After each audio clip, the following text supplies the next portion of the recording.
Dans cette vidéo, je vais vous donner des astuces sur comment clear le carnage en difficulté 5.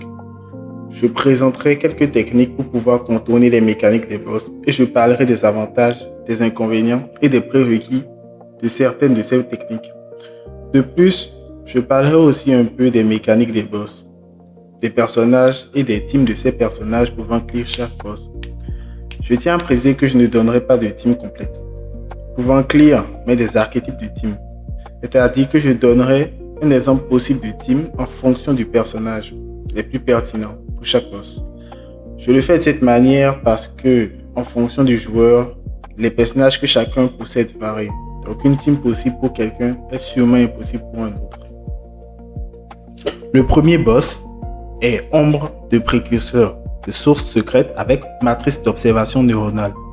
C'est un boss qui demande l'apport de deux éléments, le cryo et l'électro, pour pouvoir créer des réactions de supraconduction et d'astroconduction. Toute sa mécanique de boss tourne autour de ces deux réactions. Donc, il est quasiment impératif d'avoir les deux éléments dans sa team. Donc, les personnages que je vous recommanderais d'utiliser pour l'affronter, c'est bien sûr les DPS électro ou cryo, tels que Flint, Skirk, Varessa, Sandroné bien évidemment. Bref, tous les DPS de ces deux éléments. Bien sûr, vous pouvez aussi brute force le mob sans pour autant avoir à passer par ces mécaniques, mais c'est extrêmement compliqué. Donc je ne recommanderais pas forcément cette technique, sauf si vous avez certaines constellations sur vos personnages. Au début du combat, le boss crée un bouclier autour de lui, puis invoque 4 petites boules qui sont infusées de façon permanente en hydro, et autour de lui et de ces 4 petites boules, il met un champ de force dans lequel il est impossible d'en sortir. Donc l'astuce c'est d'éviter d'être dans le champ de force lorsqu'il l'active. Puis tu dois appliquer du cryo sur les boules et les attaquer avec de l'électro. Ici dans mon cas j'ai pris Escoffier et Fischl.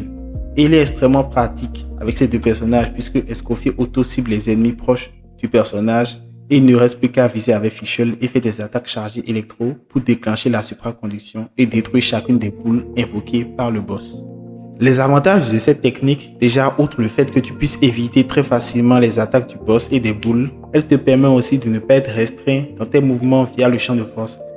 Elle te permet également d'utiliser au minimum les ressources de tes personnages, c'est-à-dire leurs compétences, comme on le verra plus tard dans la prochaine astuce.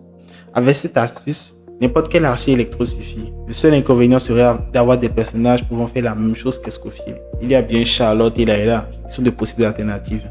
Mais l'infusion avec Charlotte doit se faire manuellement et les attaques automatiques de Layla nécessitent un prérequis pour s'activer. La deuxième astuce est similaire à la première, à la seule différence que ici, Fischl est nécessaire à cette astuce. Alors, on fait exactement la même chose que la première, à la seule différence que vous appliquez le cryo avec votre personnage cryo, puis vous invoquez Oz qui lui attaque automatiquement les ennemis proches. Donc, Oz attaque quasi systématiquement les boules que vous infuserez en cryo et les détruira. Vous n'aurez plus qu'à aller vers le deuxième groupe de boules et refaire la même chose en rappelant Oz via la compétence.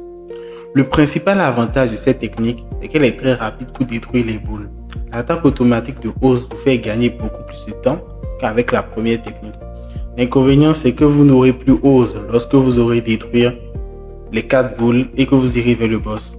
Donc, il est nécessaire ici de donner beaucoup de recharge à Fischl pour qu'elle compense via son ulti. Le personnage de Yae est une alternative à Fischl et n'a pas cet inconvénient. La dernière technique quant à elle consiste simplement à brute force le bouclier directement en ignorant les boules invoquées par le boss. Alors ici, vous aurez remarqué que j'attaque directement au début avec Fischl qui a une Favonus pour déclencher le passif et avoir des particules pour elle-même parce qu'il est impossible de déclencher ce dernier sur un bouclier. Donc il faut profiter de la seconde où il n'est pas encore actif, ce qui me permettra d'avoir son ulti à la fin de la rotation.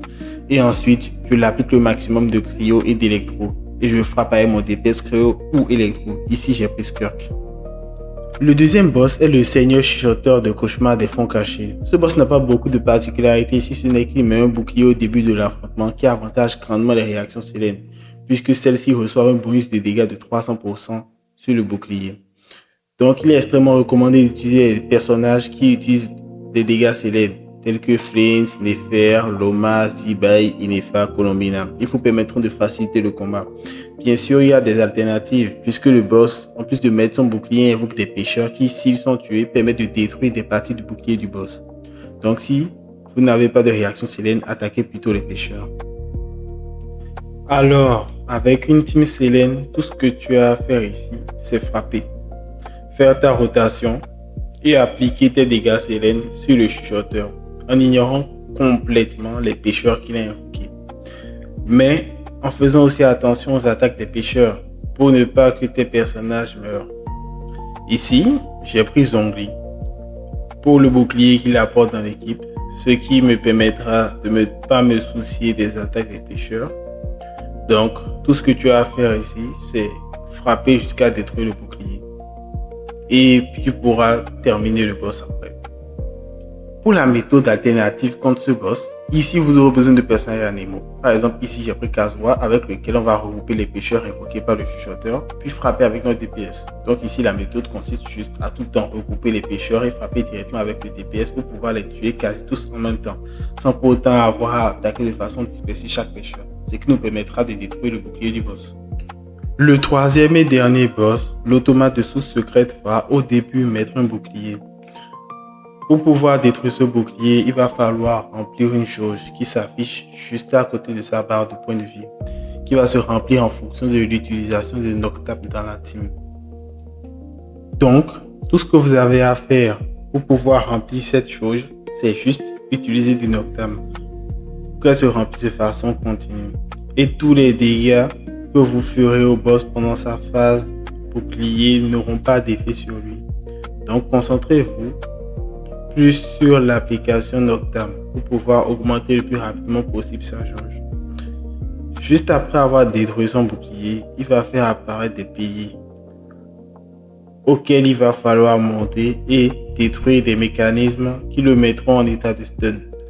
Il ne restera plus qu'à le frapper jusqu'à la fin du temps imparti, puisqu'il ne refait pas sa phase de bouclier contrairement aux autres boss. Donc dès le moment où vous aurez détruit son bouclier la première fois, vous aurez juste à vous concentrer sur vos dégâts jusqu'à le vaincre. Il n'y a pas vraiment d'astuce à donner vis-à-vis de ce boss, si ce n'est l'application du Noctam. Vous pouvez apporter à peu près n'importe quel DPS.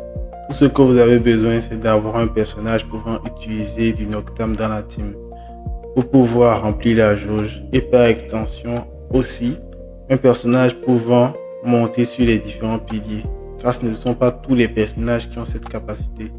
Il y a bien des techniques alternatives, mais il est beaucoup plus facile de monter sur les piliers avec des personnages de Natlan, c'est-à-dire Mavrika, Ororon, Citlali, Kinish, Moalani, Faressa, bref, presque tous les personnages sortis lors de l'arc Natlan.